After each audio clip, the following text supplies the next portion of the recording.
존 라일의 구원의 확신이라는 책을 제가 읽고 있습니다.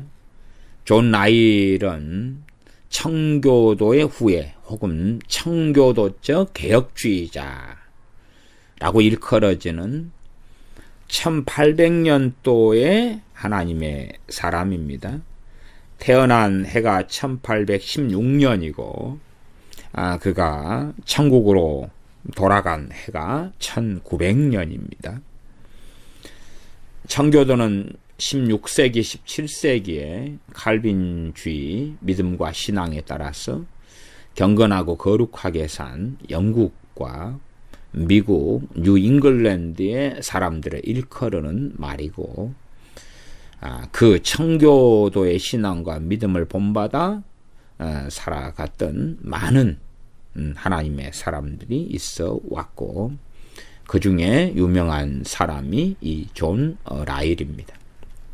우리나라에도 이 존 라일의 많은 책들이 번역 출간되었고, 제가 읽고 있는 책은 2011년에 생명 말씀사에서 번역 출간된 책입니다. 이 책은 총 7개의 장으로서 구성되어 있고, 제가 지난 시간에는 3개의 장을 읽었습니다. 첫 번째 장은 구원의 확신은 참되며 성경적이다 하면서 얼마의 성경 구절로 논증하였습니다. 두 번째 장은 구원받은 신자도 구원의 확신을 갖지 못할 수 있다.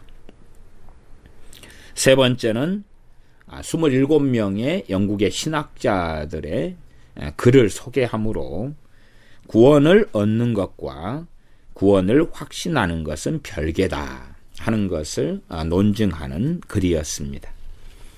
그리고 이제 두 번째 이 책을 다루는 시간으로서 나머지 총 4, 5, 6, 7 챕터를 읽으려 합니다. 네 번째 장은 왜 구원의 확신을 사모해야 하는가? 다섯 번째 장은 왜 구원의 확신을 갖기 힘든가? 갖기 힘든 것은 영적인 게으름, 또한 나태, 죄 등이죠. 그다음 여섯 번째 장은 구원을 확신하게 하시는 성령님의 임재의 증거를 보라. 성령님의 임재의 증거가 무엇인가? 일곱 번째 마지막 장은 구원을 확신함으로 영원한 기초 위에 세워진 특권을 누리라. 그렇게 되어 있습니다. 이 책으로서는 78페이지부터 제가 읽어 가겠습니다. 네 번째 챕터, 왜 구원의 확신을 사모해야 하는가입니다.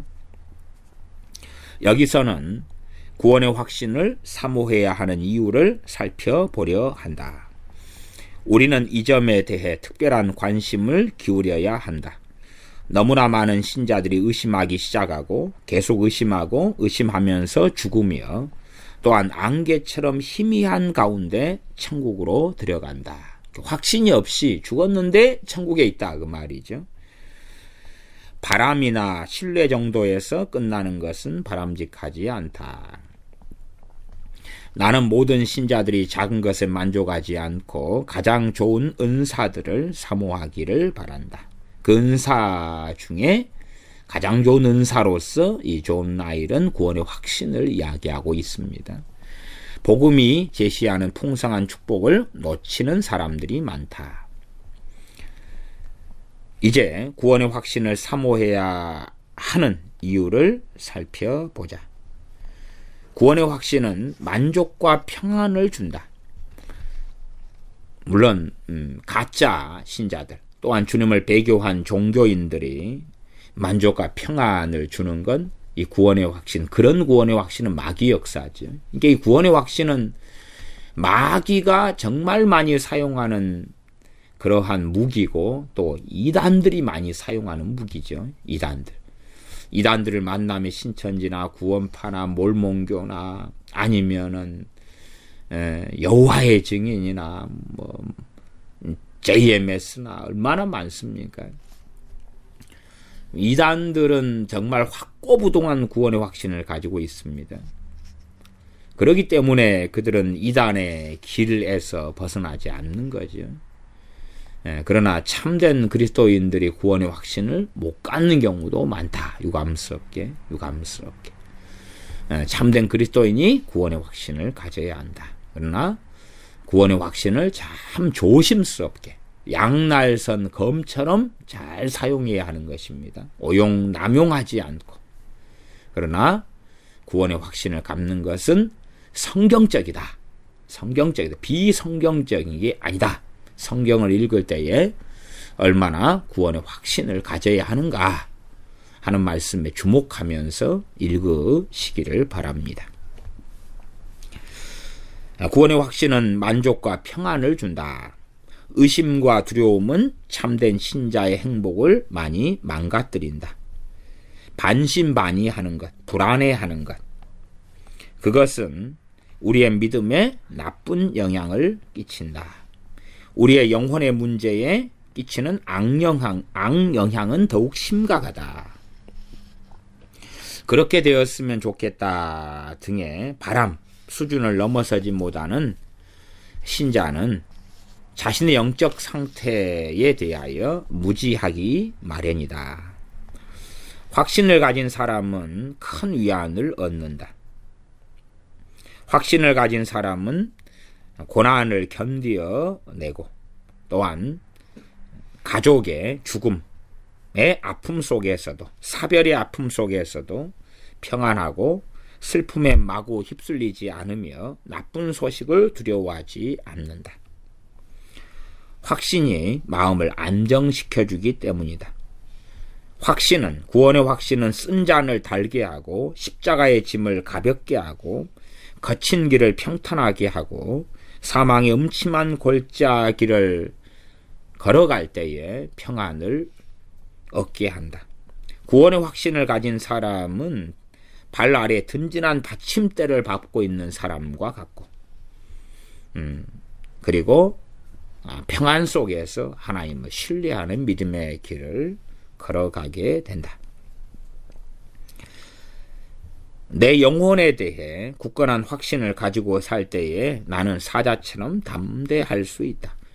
어떠한 환난 속에서도 웃을 수 있다. 어떠한 환난도 나를 움츠리지 못하게 한다. 구원의 확신은 우리의 임무를 감당하도록 도와준다. 모든 시험을 물리치도록 우리를 무장시킨다. 우리는 구원의 확신을 가진 사람을 볼 때에 그 사람에게 평안이 있는 것을, 그 사람에게 담대함이 있는 것을 발견한다. 하나뿐인 자식을 잃었는가? 하나님께서 우리에게 그분의 아들을 주셨다.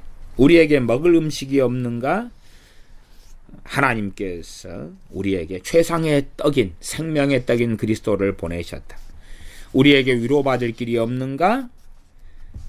하나님께서 우리에게 진정한 위로자가 되시며 또한 그의 아들 되시는 분을 우리에게 위로자로 보내셨다.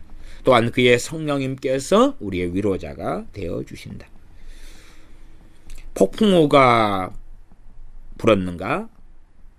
우리에겐 영원한 정박할 장소가 있고 우리의 그 정박할 장소 되시는 하나님께서 우리의 안식처가 되신다.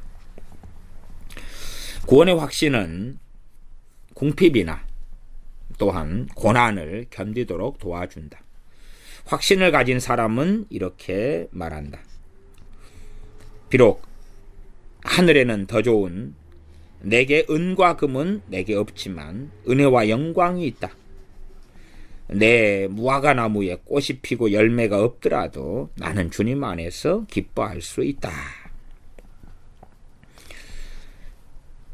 확신은 빌립보에서 바울과 실라처럼 감옥에서도 하나님을 찬양하며 감사할 수 있게 한다. 확신을 가진 사람은 가장 암담한 상황에서도 노래하며 온갖 난관에 부딪혀도 기뻐할 수 있다. 브래드 퍼드가 처형당하기 직전 감옥에서 이렇게 말했다. 브래드 퍼드는 존 브래드 퍼드라는 하나님의 사람인데 믿음 때문에 영국의 그 악한 메리 여왕에게서 처형받은 그런 사람입니다. 만약 이 메리 여왕이 나를 살려준다면 나는 감사할 것이다. 그러나 나를 죽여도 나는 감사할 것이다. 나를 불에 태워도 나는 감사할 것이다. 나를 정죄하여 감옥 속에 죽을 때까지 나를 가둬둔다 할지라도 나는 감사할 것이다.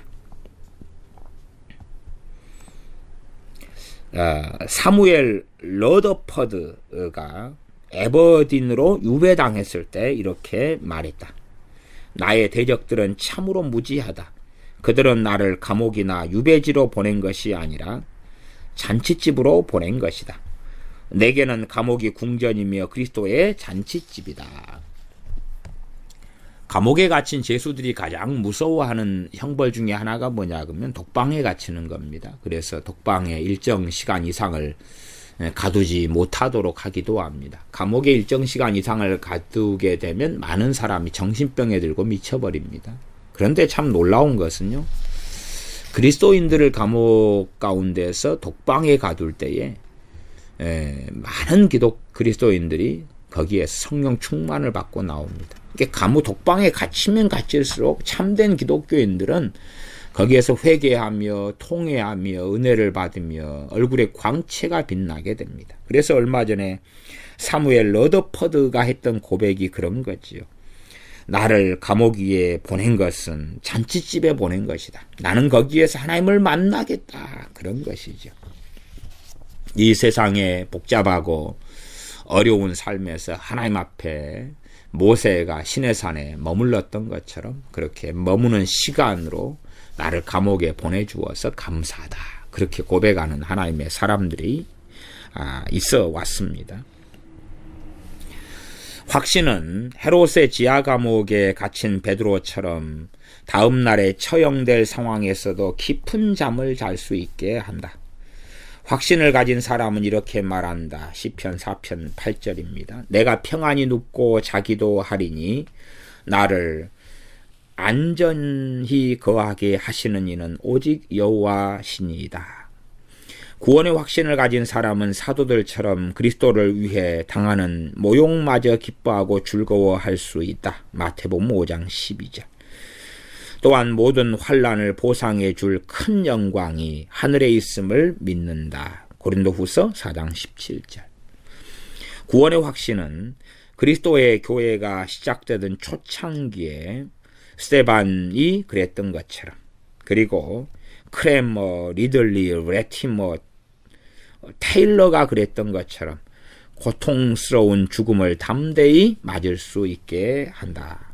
크레머나 리들리나 레티머나 테일러는 예수님을 믿는 믿음 때문에 비참하게 순교당했던 하나님의 사람들입니다. 구원의 확신을 가진 사람은 몸을 죽이고 그 후에는 능히 더 못하는 자들을 두려워하지 말라. 주 예수님 내 영혼을 받으시옵소서라는 성경 말씀을 늘 기억한다.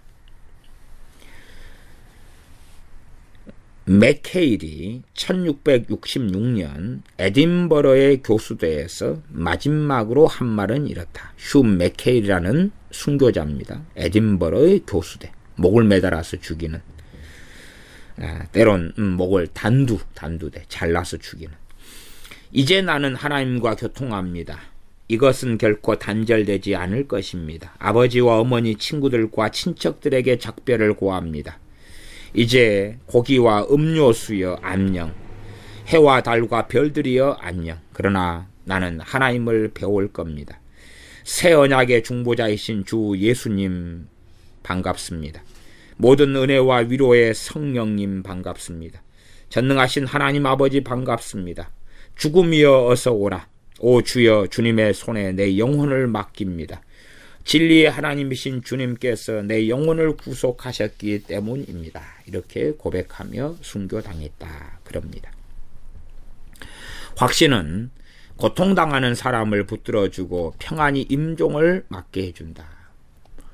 이 평안의 시대에는 구원의 확신을 갖지 못하는 많은 신자가 있습니다. 그러나 그럼에도 평안 가운데서 죽어서 확신이 없어도 구원받고 천국에 갈 수가 있는데, 환난과 고난의 때가 닥치면 확신을 가지지 않은 사람은 쉽게 배교하게 되는 것입니다. 쉽게 배교합니다. 그래서 순교자들의 외침을 보면 많은 사람은 고난과 환난 가운데 배교했으나 배교하지 않은 순교자들은 그 누구보다도 이 확신과 담대함을 가지고 믿음과 신앙을 고백하며 찬양하면서 죽음을 맞이하는 것을 봅니다. 평안의 시대에는 이 구원의 확신이 항상 중요하지만 상대적으로 덜 중요하다. 덜 중요하게 여겨질 수 있으나, 그러나 앞으로의 시대는 이제는 환난의 시대가 도래할 것입니다. 그러므로 제가 이 구원의 확신이라는 책을 다루고 읽고 있는 것입니다.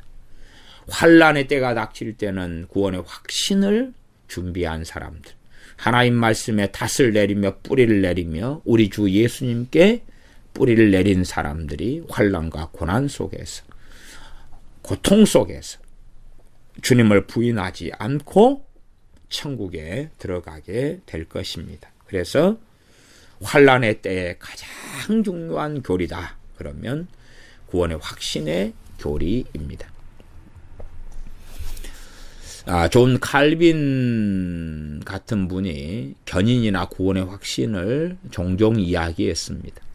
그러나 존 칼빈의 시대 때는 믿음과 신앙에 대한 핍박과 환난의 때였습니다. 그리고 실제로 존 칼빈에게 배운 그의 제자들 가운데 순교당한 사람들이 아주 많습니다. 그래서 감옥 속에서 죽음을 기다리는 존 칼빈의 제자의 편지에 대하여 존 칼빈은 주님으로 인하여 담대하라. 주님께서 너를 영원한 천국으로 인도해 주실 것이다. 라는 확신과 담대함을 전한 서신서들도 남아 있습니다.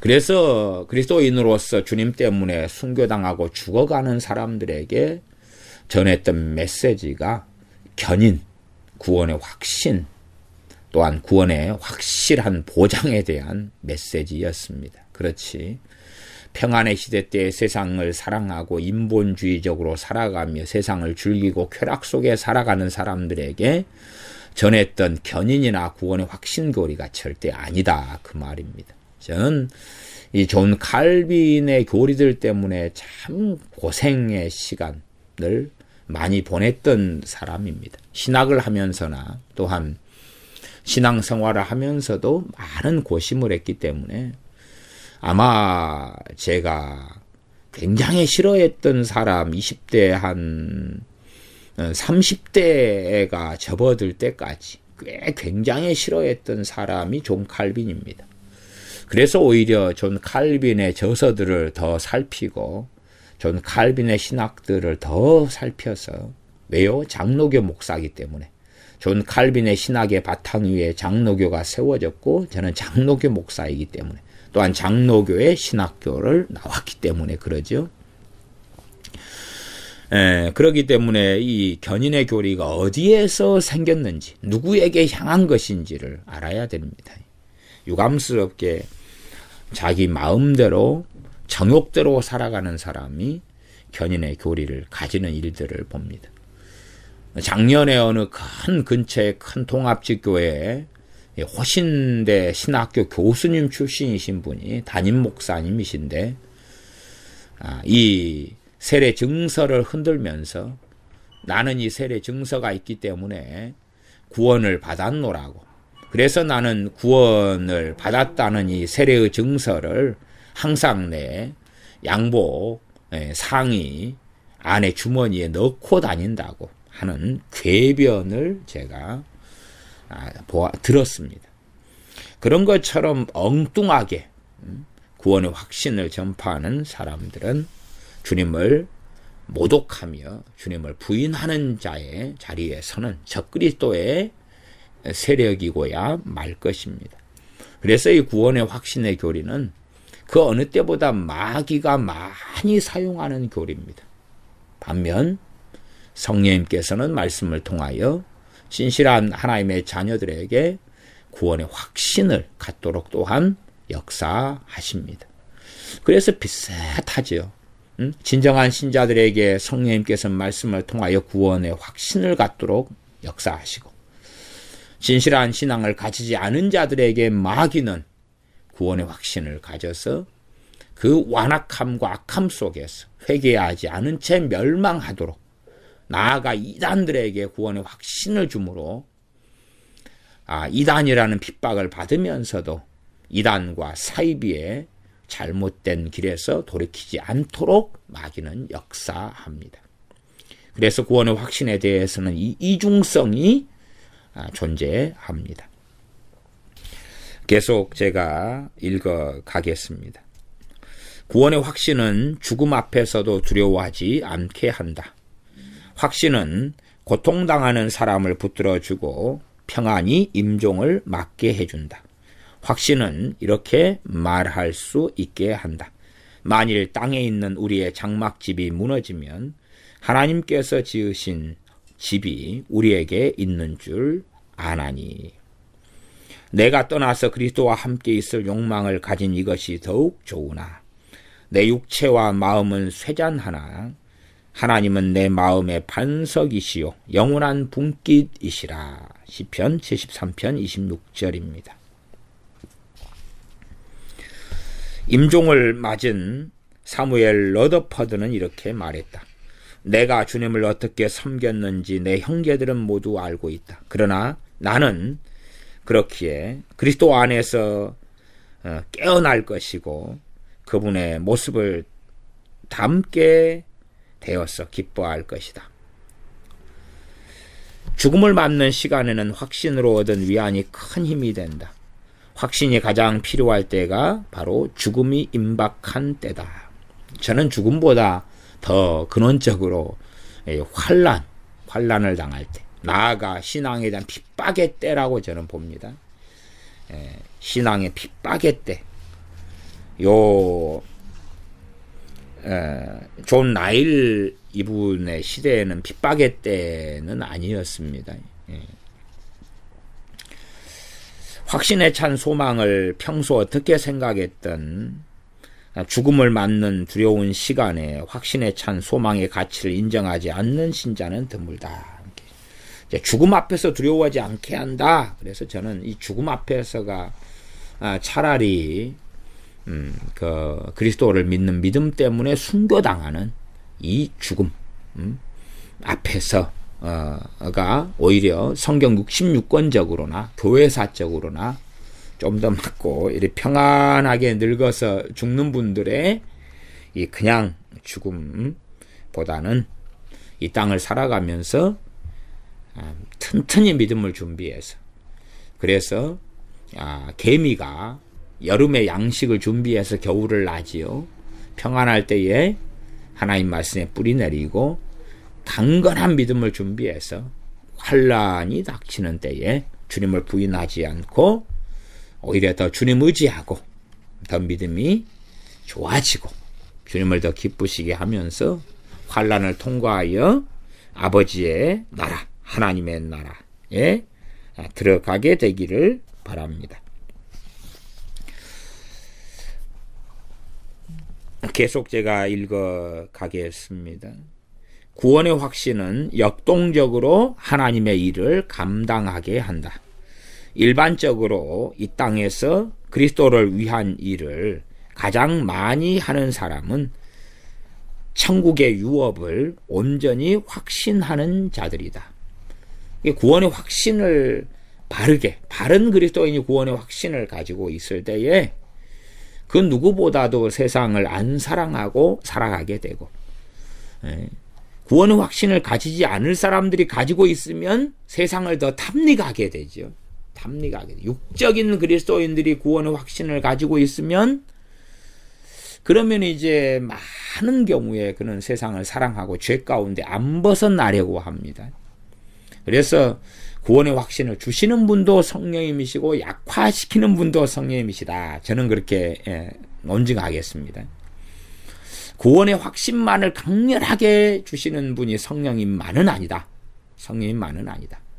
오히려 성령님께서 어떤 이들에게는 구원의 확신을 약화시키거나 거두어 가신다. 저는 그렇게 말씀드리겠습니다.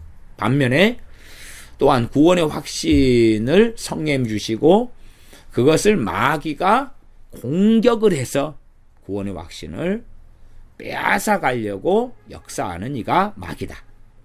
또한 구원의 확신을 가지지 않아야 될 자들에게 구원의 확신을 가지도록 종용하는, 미혹하는 것이 마귀다. 그래서 이 구원의 확신에 대해서는 굉장히 긴 설명이 어려운 수학 문제처럼 필요할 수밖에 없다는 것을 말씀드립니다. 신경과민과 우울증 증세를 보이는 사람처럼 불안과 의심과 의문과 갈등과 혼란으로 확실한 소망을 갖지 못한 신자는 가득하게 된다. 그러나 바울처럼 확실한 소망을 가진 신자는 혼란에서 자유롭다.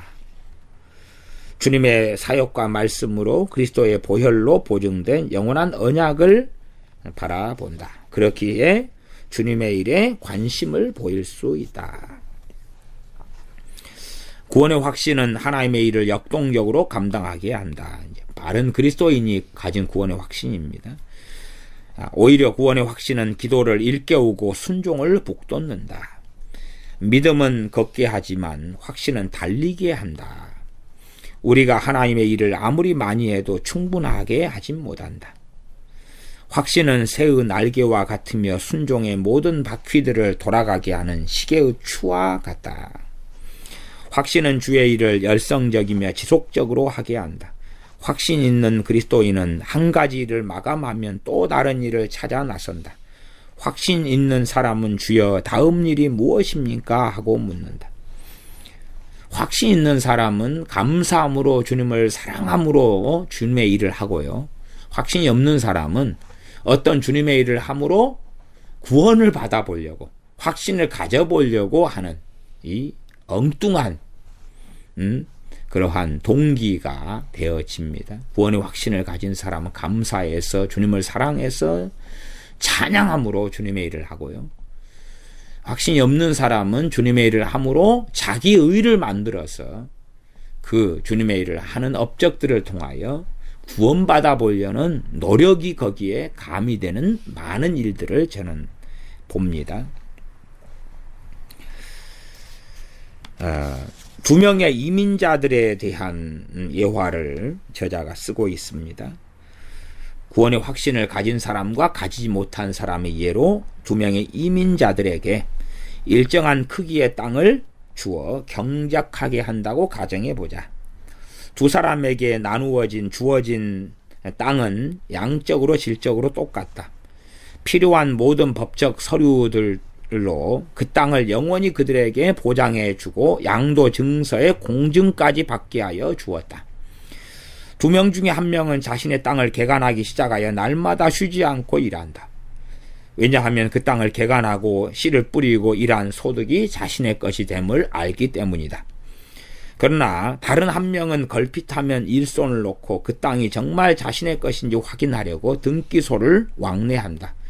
무슨 착오가 없는지, 법적인 서류에 무슨 하자가 없는지, 자신이 노력해서 일해놓은 다음에 그 결실을 다른 진정한 땅 주인이 가져가 버리는 것은 아닌지 염려하고 의심해 한다. 그렇기 때문에 자신의 소유권을 의심하여 부지런하게 일하지 못하게 된다. 자신의 소유권을 확신하지 못하는 이 사람은 쓸데없는 문의를 하러 여기저기 다닌다. 1년이 지났을 때에 이들 중에 누가 더 많은 결실을 거둔 사람이겠는가? 하늘의 집인 천국의 소유권에 대해서도 마찬가지다. 신자로서 자신의 소유권을 확신하지 못하는 사람이 반신반의하며 머뭇거리는 사람보다 주님의 일을 더 많이 하는 것은 당연한 것이다. 사도들만큼 열심히 사역한 그리스도인들도 없었을 것이다. 그들은 마치 주님의 일을 하기 위해 사는 것 같았다. 그리스도의 일이 곧 그들의 양식이었다. 자신의 안락과 건강을 십자가 앞에 내려놓았다. 그렇게 할 수 있었던 것은 그들의 확실한 소망 때문이었다.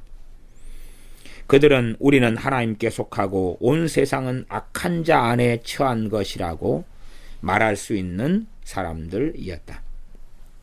구원의 확신은 결단력 있는 그리스도인이 되게 한다. 자신의 상태를 확신하지 못하는 우유부단한 또한 의심을 가진 사람들은 서글프며 여러 가지 죄악 속에 쉽게 벗어나지 못한다. 주님을 따르는 걸음을 흔들리게 할 수밖에 없는 것이다. 반면 구원의 확신은 여러 가지 얽힌 매듭을 풀어주고 그리스도인의 임무를 분명히 자각하게 한다. 하나님의 자녀는 단호하게 행동해야 한다. 확신을 가진 하나님의 자녀는 과단성 있게 앞으로 나아간다. 확신하지 못한다면 그들은 머뭇거리고 도착 상태에 빠질 것이다. 오늘날 변덕스럽고 불만이 많으며 성의 없는 불성실한 태도를 보이는 신자들이 너무나 많다. 그들은 믿음이 부족하다.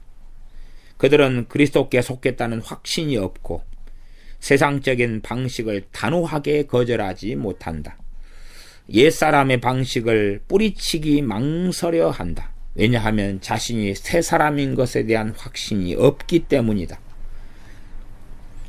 사람들이 여호와 그는 하나님이시로다, 하나님은 나의 반석이시로다 라고 단호히 말할 수 없을 때 그들의 생활과 삶은 문제가 생겨간다. 구원의 확신은 성결한 그리스도인이 되게 한다. 이것이 이상하게 들리지만 사실이다. 얼핏 생각하기에 이성과 상식과 다르게 보이는 것이 복음의 역설 중에 하나다. 그리스도를 통해 죄 용서함 받는 자는 그리스도의 영광을 위해 더 많이 일하려고 노력한다. 주님 때문에 내가 은혜로 용서받았다는 걸 확실히 아는 사람은 주님을 더 사랑하고 주님의 영광을 위해 살려고 결단한다. 주님으로 인하여 죄사함을 받았다는 것을 온전히 확실하는 사람은 하나님께 가까이 나아가려고 최선을 다한다. 요한일서 3장 3절, 주를 향하여 이 소망을 가진 자마다 그의 깨끗하심과 같이 자기를 깨끗하게 하느니라. 이 소망을 가진 자, 확신을 가진 자, 확신의 소망이지요. 하나님의 성령님께서 주시는 구원의 확신은 나태한 삶을 거부하게 하며 하나님을 사랑하고 순종하는 마음을 일으킨다. 세상에 방탕함이 가득한 이유는 하나님의 사랑에 대한 확신이 없거나 거짓된 확신뿐이기 때문이다. 하나님의 사랑을 확신하는 사람이 하나님과 가장 가까이 동행한다. 이게 잘못된 확신을 가지지 않아야 될 사람이 하나님의 사랑을 확신하면 세상을 더 사랑해버리죠. 그게 마귀 역사고, 바르게 하나님의 진실한 자녀가 하나님의 사랑을 확신하면 하나님과 더 가까워진다는 것이지요. 믿음은 순종의 어머니이며 확고한 신뢰는 엄격한 삶의 토대다. 그리스도와 관계가 느슨하면 책임감도 약해지고 일관성 없는 생활이 나타난다. 우리는 성공할지 의심스러운 일에는 선뜻 뛰어들지 않는다. 따라서 우리가 하나님께 받아들여질지 그렇지 않을지 잘 모를 때에 우리는 하나님을 섬기는 일도 흐지부지해지는 것은 당연하다. 그렇기에 구원의 확신을 게으른 교리라고 생각하는 것은 악한 비방인 것이다. 구원의 확신을 가지니까 이제 게을르고 나태해진다. 그것은 비방이다 그거지요. 오히려 그것은 이 잘못된 사람들이 확신을 가지는 거지요. 세상을 사랑하는 쾌락적인 주님을 사랑하지 않는 자들이 종교인들이 확신을 가지면 결국은 나태한 결과가 나타난 거지요. 그래서 구원의 확신에 대한 바른 교리까지도 그러한 잘못된 열매를 보는 가운데 비방한다 그 말이죠. 그건 유감스럽게 마귀적인 것이다. 아버지의 사랑을 확신하는 아들과 그걸 의심하는 아들 가운데 누가 더 아버지를 사랑할까? 두려움은 일깨울 수 있지만, 깨어나게 할 수 있지만 사랑은 생기를 북돋아 준다.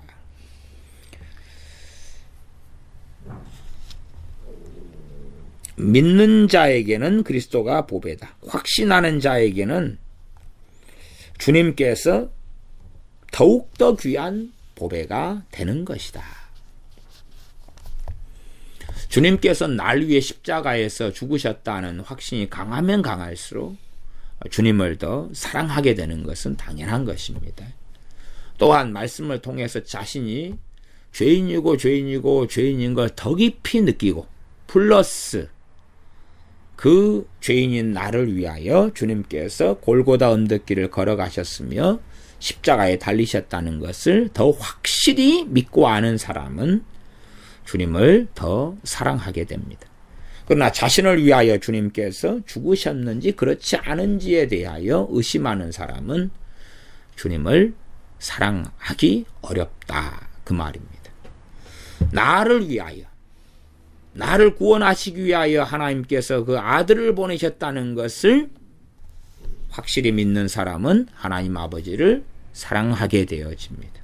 그러나 내가 아니라, 나는 들러리일 뿐이고, 내가 아니라, 혹은 나는 엑스트라일 뿐이고, 다른 사람들을 위하여 하나님께서 그 아들을 보내셨다고 생각한다면 나는 하나님에 대하여서 제대로 사랑하지 못하고, 그리고 하나님에 대하여 불공정하다고 원망할 수도 있을 겁니다.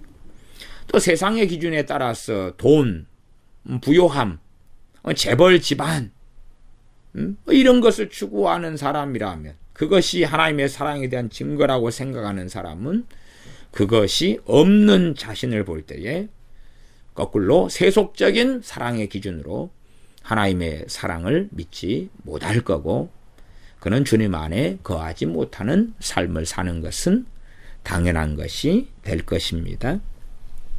계속 읽어가겠습니다.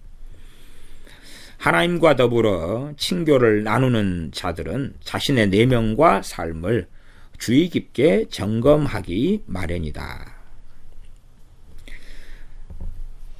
하나님의 구원의 빛을 온전히 누리는 사람은 거룩한 두려움을 가지고 있다.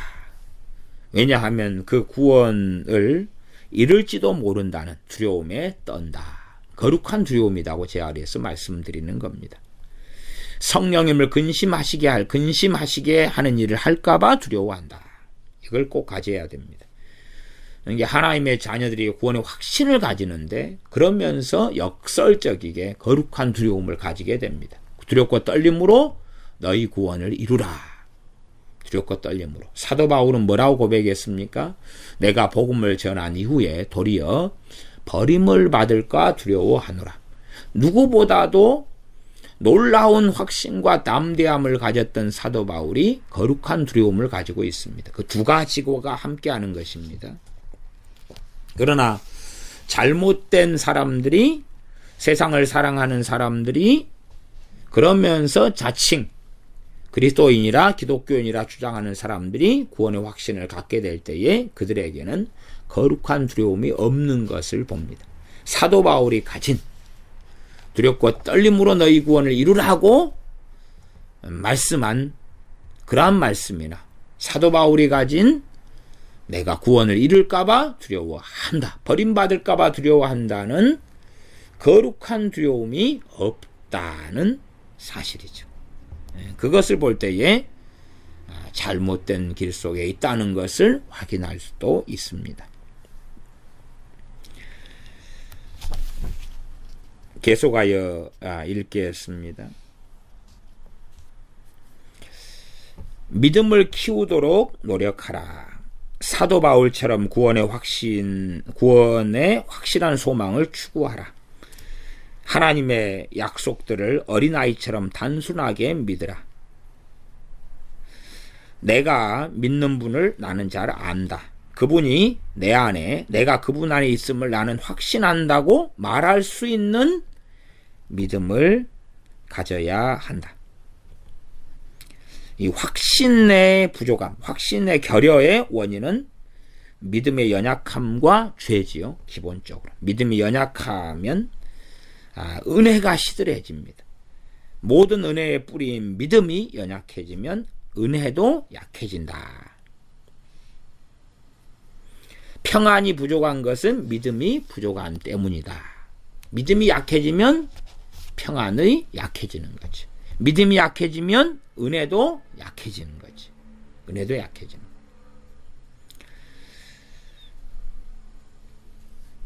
주님을 절대적으로 신뢰하라.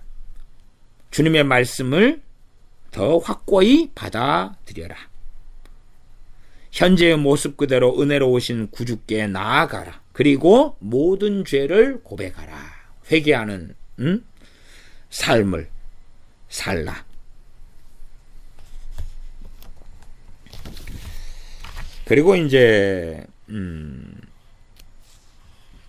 다섯 번째 챕터입니다.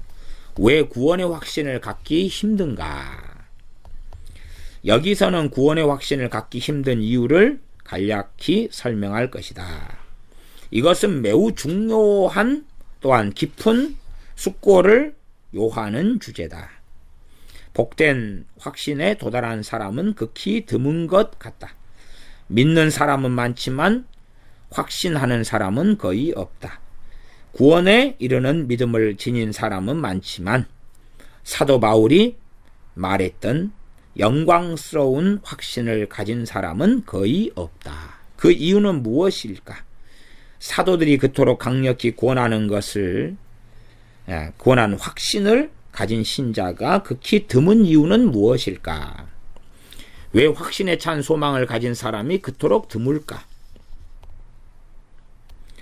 많은 신자들이 칭의와 성화를 은연중에 혼동하고 있다.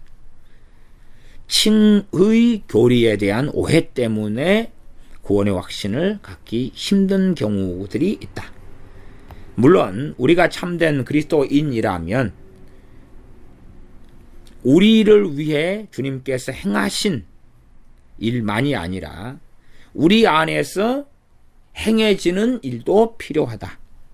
하지만 칭의가 의롭다 여김을 받는 칭의가 자신 안에 있는 어떤 것의 영향을 어느 정도 받는다는 개념에 동조하면 안 된다.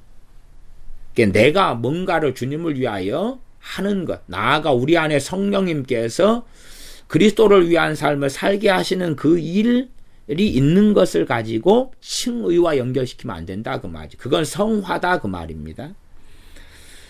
하나님께 받아들여질 수 있는 유일한 근거는 자신의 노력이 아니라 그리스도의 사역임을 분명히 알아야 한다. 칭의는 우리의 노력과는 아무 상관이 없고 칭의를 위해서 우리에게 필요한 것은 믿음뿐이다. 가장 연약한 신자나 가장 강한 신자나 모두 온전한 칭의의 은혜를 받는다. 웨스터민스터 신앙 고백이 칭의를 잘 설명하고 있다. 하나님이 부르심 받은 자들을 은혜로 의로워지게 하신다. 그들 속에 의를 주입함으로써가 아니라 그들의 죄를 용서함으로써 그들을 의롭게 여기고 받아들임으로써 그렇게 하신다. 그들에 의해 행해진 어떤 일 때문이 아니라 신자가 행하는 어떤 일 때문이 아니라 오직 그리스도 때문에 신자의 믿음 그 자체나 믿는 행위나 다른 어떤 순종하는 모습에 의해서가 아니라 그리스도의 순종과 의를 그들에게 전가함으로써 그리고 그들로 하여금 그분과 그분의 의를 믿음으로 받아들이게 함으로써 그들을 의로워지게 하신다. 이게 웨스트민스터 신앙 고백입니다. 거기에 나와 있는 내용, 칭의에 대한 설명입니다. 우리가 죄인으로서 구원과 의롭다 하심을 받았다는 사실을 망각하는 사람들이 많다. 설령 우리가 무두셀라처럼 오래 산다 할지라도 결코 우리 스스로 구원과 칭의에 이르지 못한다. 우리는 구속함 받은 죄인, 의롭다 하심을 받은 죄인, 새로워진 죄인이다. 하지만 언제나 죄인이라는 말이 끝에 붙는다. 이걸 아셔야 됩니다. 그래서 이 구원파가 뭐라고 묻습니까? 당신은 의인입니까? 죄인입니까? 그러면 의로워진 죄인입니다. 그렇게 말하는 게 정답에 가깝습니다. 칭의와 성화는 차이점이 많다. 칭의는 완벽하게 끝난 일이며 정도의 차이를 허용하지 않는다. 성화는 불완전하며 삶의 마지막 순간까지 진행된다. 물론 배교가 없다 그러면 안 됩니다. 배교는 항상 있어 오고 지금도 있고 현 시대에도 아주 많습니다. 현 시대에도 예수님 믿는 믿음 때문에 핍박받는 사람이 1억 명 이상이고 그 가운데 배교자들은 굉장히 많습니다. 중동에서도 예수님을 특별한 은혜 때문에 믿게 되는 사람들이 많습니다만은 또한 배교자들도 아주 많습니다. 제가 중동에 아는 선교사님들이 좀 있는데 그분들이 그렇게 중동의 이슬람교 신자이면서 회심한 사람들의 이야기를 합니다. 그러면서 그 다음 해에는 그들이 배교하고 주님을 떠났다는 이야기, 유감스러운 이야기를 또한 전달하기도 합니다.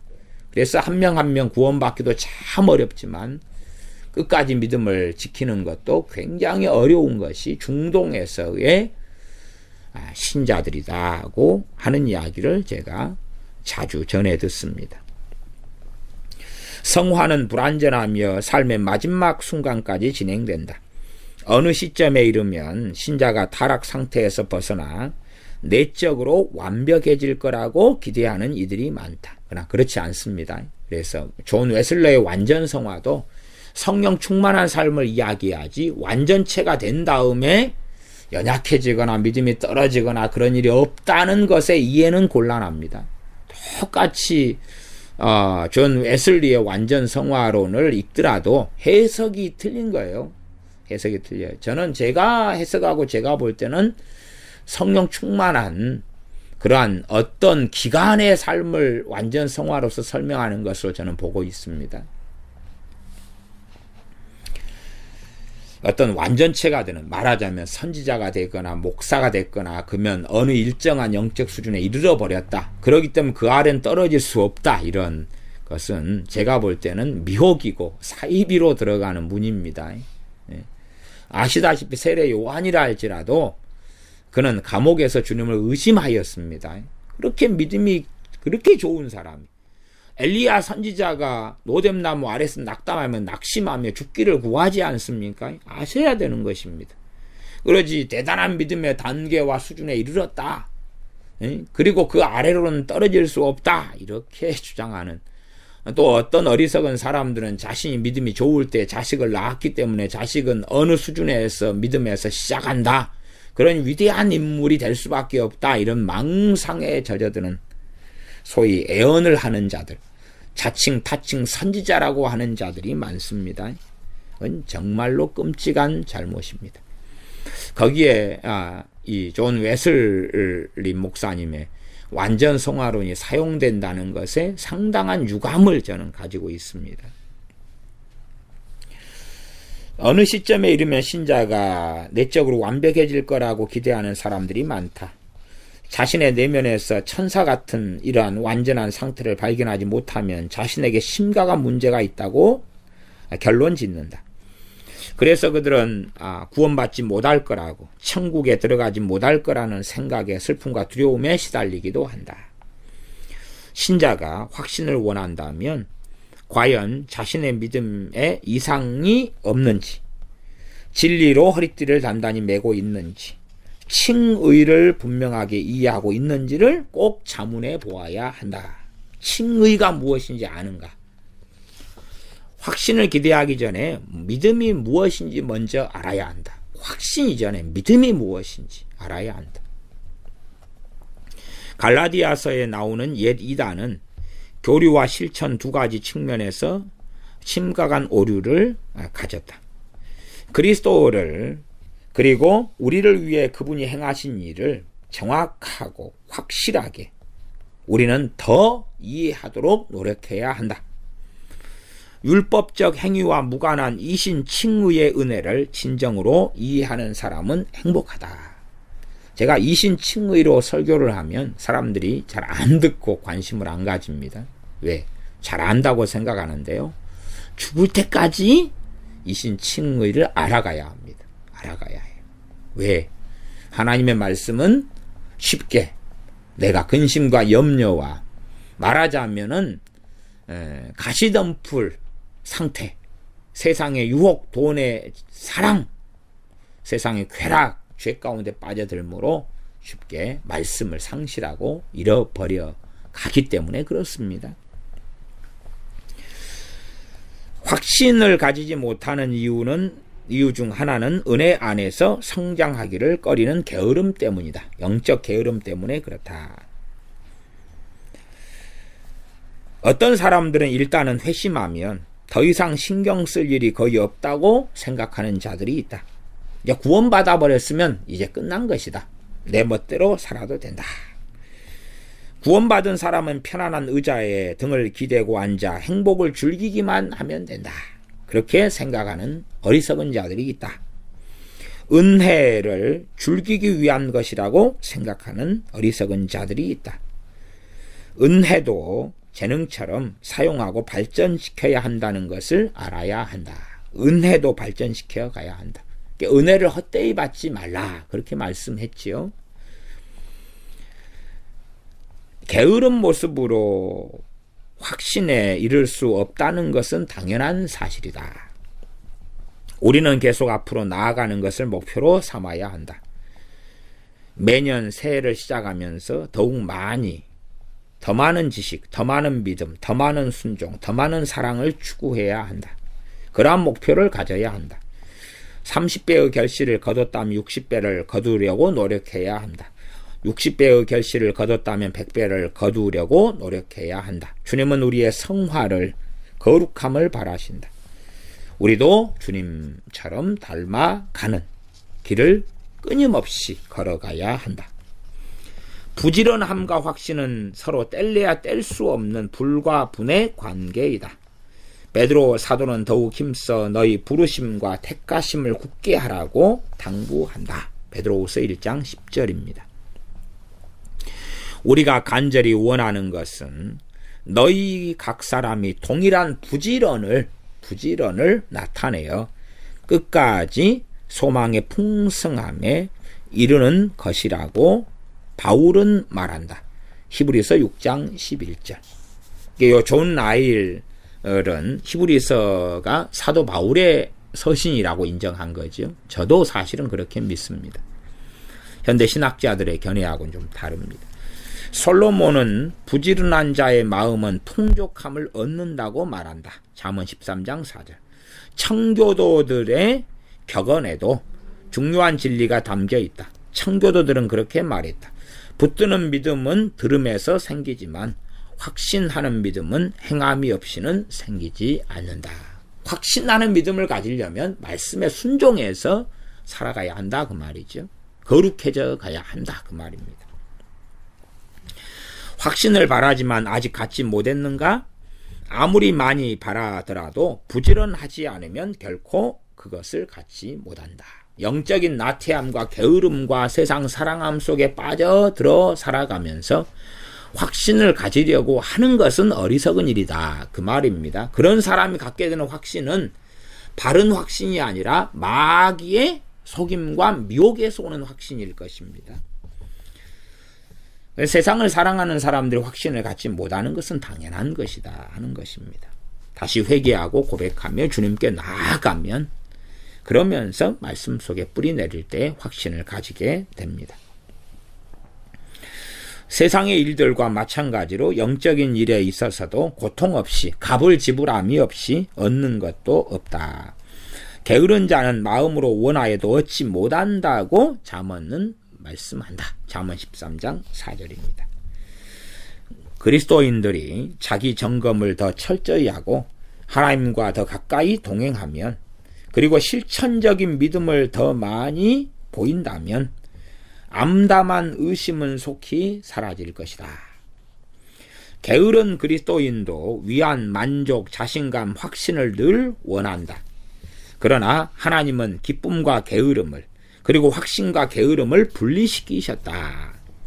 게으름을 가진 사람의 기쁨을 안 주시고 떨어져 있는 거죠. 또한 게으름을 속에 사는 사람에게 확신을 주지 않는 것이다, 그 말이죠. 따라서 하나님이 떼어놓으신 것을 당신이 억지로 합칠 수 없다. 나태하며 세상에 빠져있는 사람, 주님을 사랑하지 않는 사람들이 확신을 가지는 것은 정말 부당한 일이 됩니다. 당신은 마음속 깊이 의심하고 있는가? 자신의 상태가 어떤지, 또는 진정으로 죄 사함을 받았는지에 대하여서 관심이 있는가? 두려움과 소망 사이에서 갈팡질팡하면서 평안과 안식을 원하는가? 그렇다면 왜 누워 있는가? 일어나서 기도하고 금식하고 묵상하고 세상을 물리치라. 기도와 간구와 끈질긴 요청으로 은혜의 보좌 앞에 나아가라. 이것이 하나님의 나라를 얻는 방법이다. 이런 행동 자체가 확신과 평안을 주는 건 아니다. 그러나 평안과 확신을 얻기 위한 한 방법이 된다. 오늘날 소망을 확신하지 못하는 가장 흔한 원인이 바로 변덕스러운 생활 때문이다. 변덕스러운 생활이다. 오늘날 기독교인이 되는, 기독교를 받아들이는 추세는 예전보다 더 넓어졌다. 더 많은 사람이 기독교인이 된다. 그러나 그 깊이가 훨씬 덜해진 것도 사실이다. 변덕스러운 생활은 양심의 평안을 파괴한다. 이 둘은 공존할 수 없다. 변덕스러운 생활은 뭐냐 그러면 죄 가운데 빠져들어가는 생활이죠. 주님을 사랑하는 데서 세상 사랑하는 대로 빠져드는 것을 이야기합니다.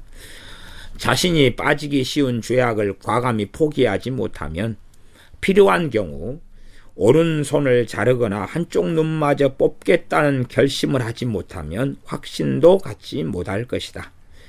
과감한 결단을 내리지 못하고 망설이는 우유부단함, 그리스도의 증인이 되기를 주저하는 것, 자신의 믿음에 대한 애매한 태도가 영적으로 병들게 한다. 성숙한 신자는 주의 모든 법도를 바르게 여기며 모든 거짓 행위를 미워해야 한다. 그렇게 하지 않는다면 자신이 죄사함 받고 하나님께 받아들여졌다고 하는 확신도 허망하다. 성령님의 열매를 거두려면 그것에 합당한 씨앗을 매일 뿌려야 한다. 주님의 방식을 기뻐하려면 주님을 기쁘시게 하려고 노력해야 한다. 우리의 은밀한 죄들은 영혼의 눈을 흐리게 하고 자신의 상태를 제대로 보지도 느끼지도 못하게 만든다. 나아가 하나님의 위로와 도우심을 없어지게 하는 것이다. 세상과 더불어 휩쓸리는 사람일수록 하나님과 점점점 멀어지며 그분의 은혜는 약해지게 된다. 세상적인 그리스도인들은 반드시 기억해야 된다. 그리스도인과 세상은 영적으로 분리되어야 하고 세상과 구분된 삶을 살 때에만이 확신을 가지게 된다는 것을 기억해야 한다. 우리의 구원이 우리 자신의 노력에 전혀 의존하지 않는다는 사실을 나는 하나님께 감사드린다. 우리는 의로운 일을 함으로써가 아니라 은혜로 구원받았다. 율법의 행위와 상관없이 믿음으로 구원받았다. 그러나 구원받았음을 느끼는 감각은 우리가 어떻게 살아가는 하는 삶에 많이 의존한다. 영적으로 나태하고 죄악 속에 빠져들어가는 삶을 사는 사람은 영적인 눈이 흐려져서 마치 구름이 태양을 가려서 태양을 보지 못하고 태양의 온기를 제대로 느끼지 못하는 것과 같은 삶을 산다. 그러한 사람은 음울하며 냉랭한 삶을 살게 되어진다. 행실이 올바른 사람에게 확신의 빛이 비칠 것이다. 다윗은 여호와의 친밀함이 경외하는 자에게 있으며 그 언약을 저희에게 보이시리로다고 노래한다. 시편 25편 14절입니다. 그 행위를 옳게 하는 자에게 내가 하나님의 구원을 보이리라. 시편 50편 23절. 주의 법을 사랑하는 자에게는 큰 평안이 있으니 저희에게 장애물이 없으리이다. 시편 119편 165절. 저가 빛 가운데 계신 것 같이 우리도 빛 가운데 행하면 우리가 서로 사귐이 있고. 요한일서 1장 7절. 우리가 말과 혀로만 사랑하지 말고 오직 행함과 진실함으로 하자. 이로써 우리가 진리에 속한 줄을 알고 또 우리 마음을 주 앞에서 굳세게 하리로다. 요한일서 3장 18절 19절.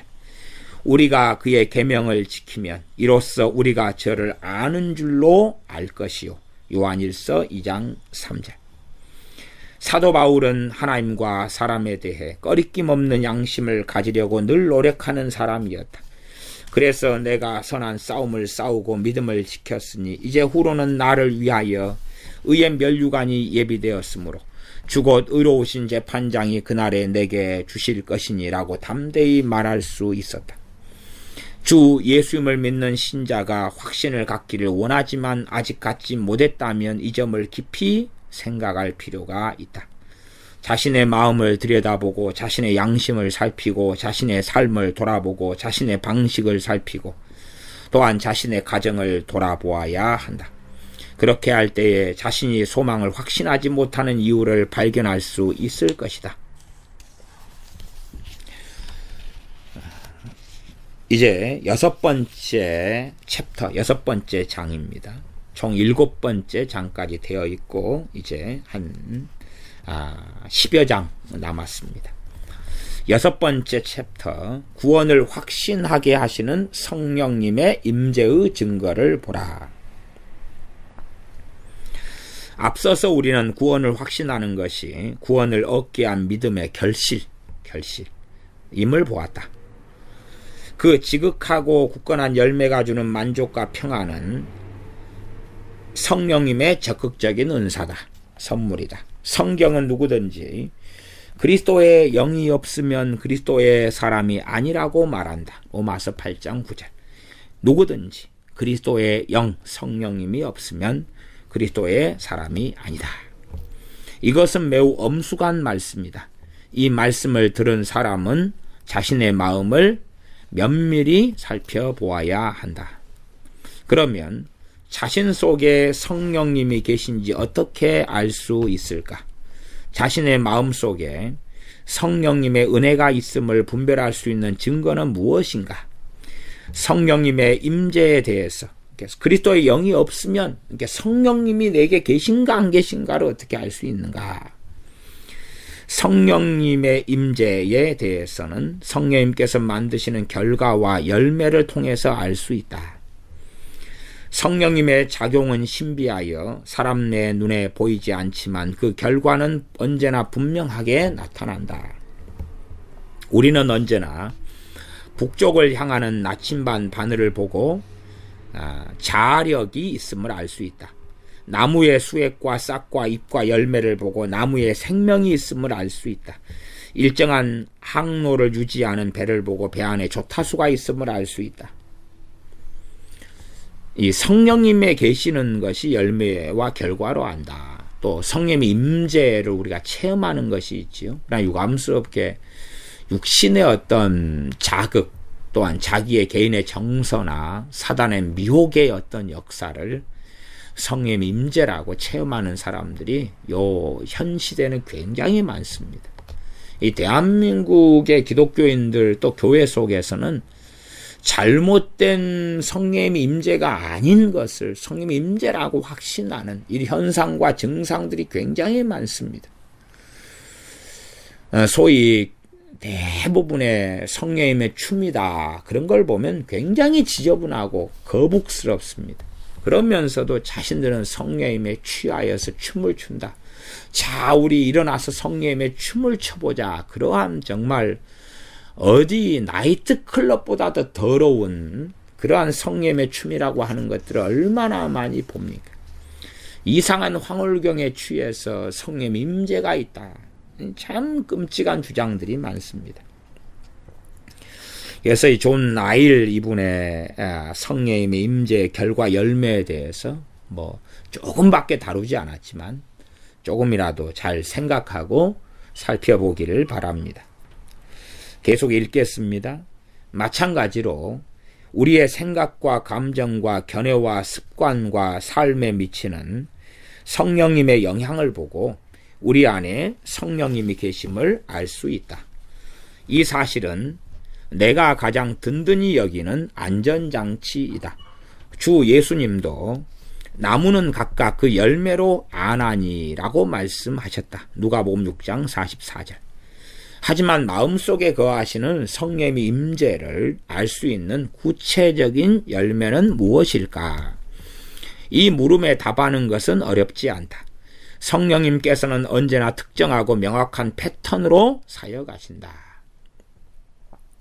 모든 사람에게 똑같이 사역하신다는 게 아니라 말씀의 영적인 원리가 명확하고 정확하다. 이것을 이야기합니다. 성령님께서는 언제나 주님의 일을 하신다. 첫째, 죄에 대한 자각과 회개. 이게 성령님이 역사하시는 계시고 역사하시고 임재하시는 열매다 그 말이죠. 첫 번째, 죄에 대한 자각과 회개. 이게 죄에 대해서 느끼고 깨닫는 것은 성령님의 사역만이다 그 말입니다. 말씀을 통한 죄에 대한 자각이죠. 성령님이 계시는 곳에는 죄에 대한 깊은 자각과 참된 회개가 있다. 성령님께서는 죄를 깨닫게 하신다. 요한복음 16장 8절. 하나님의 거룩하심을 알려주신다. 우리의 타락하고 죄된 본성을 지적하신다. 우리의 어리석은 자기의 의를 드러내신다. 우리의 눈을 열어 우리의 악하고 어리석은 죄를 보게 하신다. 나아가 우리의 죄를 슬퍼하며 통회하도록 도우신다. 이 모든 것을 모르고 자신의 영혼에 대해 무관심한 채 평생 빈둥거리는 사람은 하나님 앞에서 죽은 상태이다. 그런 사람에게는 그리스도의 영이 안 계신다. 성령님이 없다. 없는데도 있다고 착각하는 사람. 없는 사람은 죄에 대한 자각, 죄에 대한 깨우침이 없다. 나아가서 회개가 없다. 그 말입니다. 지금은 그런 사람들이 굉장히 많습니다. 자기 의에 사로잡혀서 쉽게 타인을 비난하고 정죄하며 또한 하나님 말씀과 어그러진 인본적인 인본주의를 기독교인이라고 하면서 전파하고 증언하는 사람들이 아주 많습니다. 두 번째, 성령님께서 임재하고 계시는 열매. 예수 그리스도를 유일한 구주로 믿는 믿음. 성령님께서 계시는 곳에는 예수님을 유일한 구주로 믿는 믿음이 있다. 최근에 어떤 성공회든가요? 미국의 장로교 어떤 목사든가 유명한 목사가 예수님이 아니고도 구원받을 수 있다. 그렇게 했죠. 증언했습니다. 참 정신 나간 유명한 큰 교회의 여자 목사인데 그리스도를 증언하고 그분의 일들을 사람에게 보여주는 것이 성령님의 특별한 직무이다. 성령님은 죄를 자각하는 심령을 예수님께로 그리고 주님의 보혈을 통한 속죄로 이끄신다. 성령님께서는 그리스도가 우리를 하나님께 인도하기 위해 고난당하셨음을 우리로 알게 하신다. 그리스도를 믿고 받아들이며 우리 자신을 그리스도께 맡기도록 이끄신다. 나아가 주님을 통한 죄사함과 영생을 얻음을 알게 하신다. 성령님께서는 우리 자신의 모든 선행을 부인하게 하시고 오직 예수님께 우리를 맡기게 하신다. 우리 주님을 바라보도록 하고 주님 외에 아무것도 구원에 있어서 의지하지 않게 하신다. 이 사실을 전혀 모르고 구원에 있어서 다른 것을 기초로 삼는 사람은 하나님 앞에서 죽은 상태이다. 그 사람에게는 그리스도의 영이 안 계신다. 그렇게 존 라일은 화근합니다. 세 번째, 거룩한 삶과 경건한 대화. 성령님께서 계시는 곳에는 늘 거룩한 삶과 거룩한 대화가 있다. 성령님은 성결의 영이시다. 로마서 1장 4절. 성결케 하시는 영이시다. 완악하고 육신적이며 세상적인 마음을 제거하고 하나님의 말씀을 즐거워하는 부드럽고 양심적이며 영적인 마음을 갖게 하신다. 하나님 말씀을 즐거워하게 하는 건 성령님의 사역이다. 그 말이죠. 성령님과 우리의 합력적인 사역입니다. 실제로 성령님의 사역이지만 우리의 협조가 필요합니다.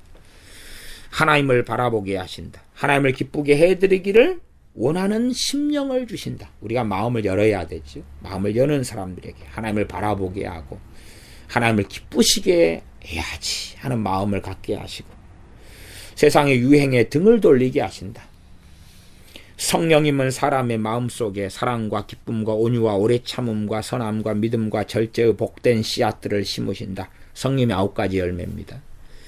그래서 이 성령님의 이 임재의 증거가 성령의 9가지 열매가 그 중에 하나인 거예요. 그 중에 하나. 그 중에 한 종류인 것입니다.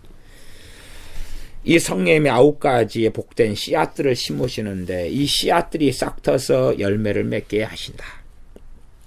이러한 것들이 없으면 매일의 경건 생활에 대해 이러한 것들이 없는 사람들 또 매일의 경건 생활을 모르는 사람들은 하나님 앞에서 죽은 상태이다. 그 사람에게는 그리스도의 영이 안 계신다. 세 번째, 네 번째는 기도, 다섯 번째는 말씀입니다. 그렇게 해서 5가지로 존 라일 이분은 이야기합니다. 네 번째는 진지한 기도. 성령님이 계시는 곳에는 진지한 개인 기도가 있다. 성령님은 은혜와 간구의 영이시다. 스가랴 12장 10절. 성령님은 우리로 하여금 아바 아버지라고 외치게 하신다. 하나님께 부르짖게 하신다. 호흡하듯이 자연스럽게 기도하게 하신다. 기도할 줄 모르는 사람은 하나님 앞에서 죽은 상태이다. 그 사람에게는 그리스도의 영이 안 계신다. 기도의 영, 간구의 영이시다 그 말이죠. 우리가 항상 깨어있어 기도할 수는 없지만 때론 병들고 잠들 수 있지만 그때에 성령님께서는 기도할 마음을 주시고 기도하도록 이끌어 주시는데 어이구 나 전혀 기도할 수 없어. 그런데도 기독교인이야. 그 사람에게는 성령님이 없다. 그 말이에요. 성령님이 없다. 그래서 타락한 사람들은 기도하지 않습니다. 또한 기도에도 샤머니즘적이고 주술적인 자기의 복지와 자신의 안락을 위한 기도밖에는 없습니다. 그건 가짜 기도인 것입니다. 5번째, 하나님의 말씀에 대한 사모. 끝으로 성령님께서 계시는 곳에는 언제나 하나님의 말씀에 대한 사랑이 있고 하나님 말씀에 대한 공경이 있다. 성령님께서는 새로 태어난 심령으로 하여금 신령한 말씀의 젖을 사모하게 하신다. 베드로전서 2장 2절. 여호와의 율법을 즐거워하게 하신다. 시편 1편 2절. 성령님께서는 우리를 말씀으로 이끄신다. 하나님의 말씀은 세상에서 안전한 여행에 필요한 빛, 랜턴, 만나, 검이다. 그를 읽지 못하는 사람에게는 듣고 싶어하는 마음을 주신다. 듣지 못하는 사람에게는 묵상하고 싶은 마음을 주신다. 성령님은 언제나 말씀으로 우리를 이끄신다. 성경 말씀 속에서 각별한 아름다움을 보지 못하고 말씀을 읽고 듣고 깨닫는 일을 기뻐하지 않는 사람은 하나님 앞에서 죽은 상태이다. 그 사람에게는 그리스도의 영인 성령님이 계시지 않는다. 그리스도인이 아니다 그 말이죠. 성령님이 임재를 보여주는 이 5가지 사항에 관심을 기울이자. 이것들을 점검하고 추구하자. 첫째, 하나님을 향한 회개. 둘째, 주 예수 그리스도를 향한 믿음. 셋째, 거룩한 마음과 삶. 그 안에는 성령님의 9가지 열매가 포함되어 있었습니다. 네 번째, 개인적인 기도 습관. 5번째, 하나님 말씀을 향한 사랑과 공경. 이것들은 성령님의 임재를 보여주는 증거들이다. 성령님이 계시는 곳에는 이 증거들이 나타날 것이다. 성령님이 계시지 않는 곳에는 이 증거들이 나타나지 않을 것이다. 누구든지 그리스도의 영이 없으면 그리스도의 사람이 아니다. 물론 성령님의 인도하심이 획일적이지는 않다. 성령님께서 안내하시는 길이 언제나 한결같지는 않다. 각 사람이 다르기 때문에 그렇습니다. 그래서 그리스도의 경험, 그리스도인들의 경험은 매우 다양하다. 그러나 성령님께서 맺게 하시는 최종적인 결실은 언제나 동일하다. 마지막 7번째 챕터입니다. 구원을 확신함으로 영원한 기초 위에 세워진 특권을 누리라. 구원의 확신으로 영원한 기초 위에 세워진 특권을 누리라. 마지막 챕터입니다. 이 중요한 글을 마무리하면서 나는 자신을 주께 드리지 않은, 아직 세상을 사랑하고 세상에서 벗어나지 못한 사람들이 주 예수 그리스도께 돌아오는 좋은 선택, 최상의 선택을 하게 되기를 바란다. 그리스도인들을 보고 예수 그리스도를 섣불리 판단해서는 안 된다. 가장 뛰어난 종들도 영광스러운 주님을 희미하게 알 뿐이다.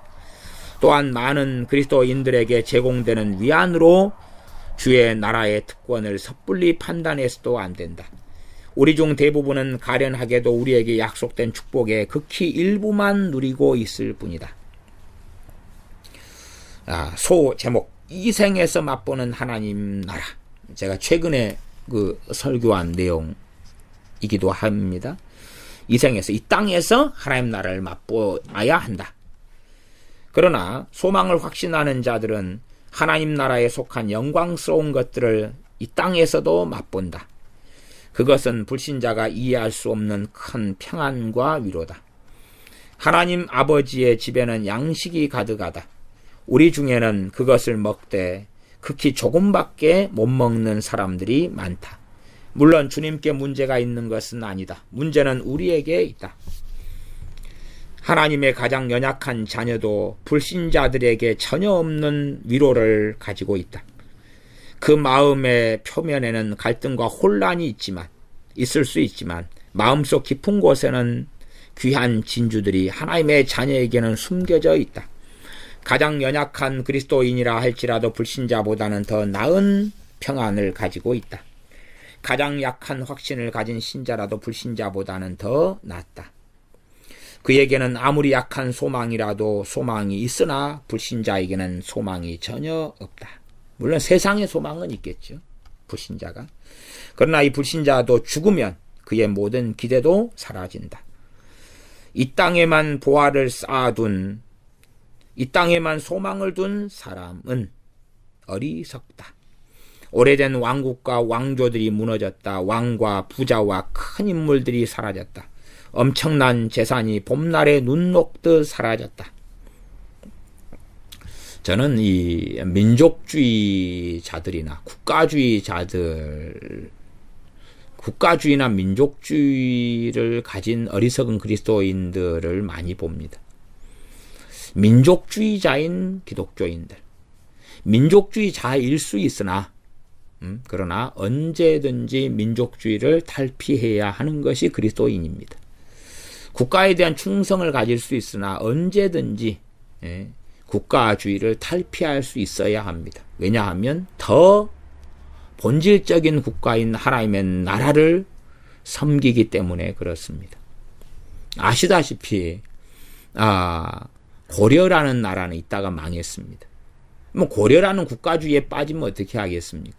고려라는 나라는 임시적이었습니다. 조선이라는 나라가 세워졌으나 망했습니다. 일제시대가 있었으나 지났습니다. 지금은 한국, 대한민국이 세워졌습니다. 그러나 대한민국이란 국가주의, 대한민국이 영원할 것 같습니까? 정말 영원할 것 같습니까? 어리석은 일입니다. 대한민국은 영원하지 않습니다. 영원하지 않습니다.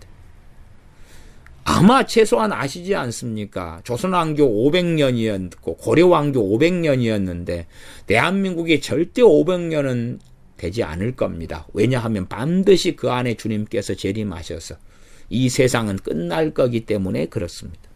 그 정도는 확신하지 않습니까? 대한민국이 500년을 갈 것 같습니까? 저는 절대 대한민국이 그렇게 오래 가지 않을 거라 그렇게 봅니다. 오래 가지 않을 거라. 그래서 국가주의에 빠지면 안 됩니다. 이 세상의 나라는 흥망성쇠의 역사를 항상 가져왔습니다. 나중에 기회가 되면 그에 대하여 설교할 일이 있을 것 같습니다. 계속 제가 읽어가겠습니다. 주 예수 그리스도께 자신을 드리고 그분이 주시는 썩지 않는 멸류관을 추구하라. 주 예수님의 멍에를 메고 주님에게서 배우라. 참된 만족을 결코 주지 않을 세상을 경계하라. 결국에는 뱀처럼 물고 늘어질 죄악을 멀리하라. 낮아진 죄인으로서 주 예수님께 나아가라. 그러면 주님께서 당신을 받아들이시고 용서하시고 새롭게 하는 성령님을 부으시며 평안을 주실 것이다. 그럴 때에 당신은 세상에서 얻지 못하는 참된 위로를 체험할 것이다.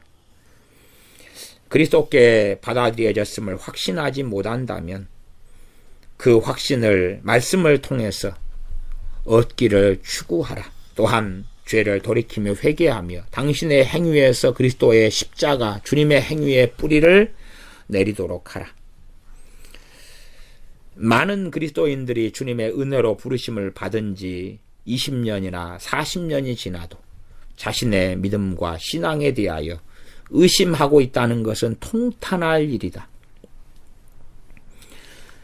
확신이 천국에 들어가기 위한 필수 조건은 아니지만 이 땅에서 확신 없이 사는 것은 그리스도인으로서 비참한 일이다. 확신 없이 사는 사람이 어떻게 하나님의 말씀의 약속을 믿으며 이 땅에서 누릴 수 있겠는가? 또한 믿음이 강해질 수 있겠는가? 하나님 말씀의 뿌리를 내릴 때 믿음이 성장해 가고 그때 확신은 생겨나며 믿음은 강해지는 것이다. 일어나서 앞으로 나아가라. 신앙의 기초에 머물지 말라. 더 온전함으로 나아가라. 믿음의 성장을 추구하라. 당신의 평안은 믿음의 크기에 비례한다. 한 가지 잊지 말아야 할 일이 있다. 확신을 얻은 후 가끔 의심이 생기더라도 놀라지 말라는 것이다. 당신은 하늘에 살고 있는 것이 아니라 땅에 살고 있기 때문에 당신의 육신을 입고 죄 가운데 살아가기 때문에 당신의 육신은 세상 끝날까지 당신의 영을 대적할 것이다. 그러므로 죽기 전까지는 부패한 본성이 사라지지 않을 것이다. 그러므로 확신을 얻은 후에 의심의 먹구름이 언제든지 생길 수 있다. 나아가서 마귀가 있으며 마귀는 강하다. 마귀는 주 예수님을 시험했고 베드로를 넘어뜨렸던 그 마귀다. 어느 정도의 의심이 당신에게 있을 수 있다. 하나님의 말씀에 뿌리를 내리며 의심과 대적하여 싸우라. 확신은 매우 예민한 식물이다. 매일 수시로 보살피며 물을 주어야 한다. 다윗은 되었음으로 빠져들므로 여러 달 동안 확신을 잃었다. 베드로는 주님을 부인했을 때 확신을 잃었다. 이들 두 사람은 나중에 확신을 되찾았지만 쓰디쓴 눈물을 대가로 치러야 했다. 영적 어둠은 말을 타고 달려오고 걸어서 떠나간다. 말을 타고 달려오고 영적 어둠은 너무 쉽게 들어오는데 떠나가는 건 걸어서 떠나간다. 말을 타고 쏜살같이 와가지고. 내리막을 달리는 것은 쉽지만 오르막을 오르는 것은 힘들다. 그런 영적 침체에 빠지거나 믿음이 약해지는 건 쉬운데 믿음이 강해지는 건 어렵다 그 말입니다. 그러므로 깨어있으며 기도하라. 성령님을 근심케 하지 말라. 성령님을 소멸하지 말라. 나쁜 습관이나 작은 죄들을 용납함으로 성령님으로부터 멀어지지 않도록 주의하라. 부부간의 사소한 다툼들이 가정을 불행하게 만든다. 마찬가지로 사소한 문제들 때문에 성령님으로부터 멀어질 수 있다. 그리스도 안에서 하나님을 가까이 할수록 더 큰 평안을 누릴 것이다. 주님을 온전히 따를수록 더 확실한 소망을 누리며 자신의 구원을 더 분명히 확신하게 된다. 그렇게 구원의 확신, 존 라일 이분의 책을 제가 중요한 부분들을 끝까지 낭독했습니다.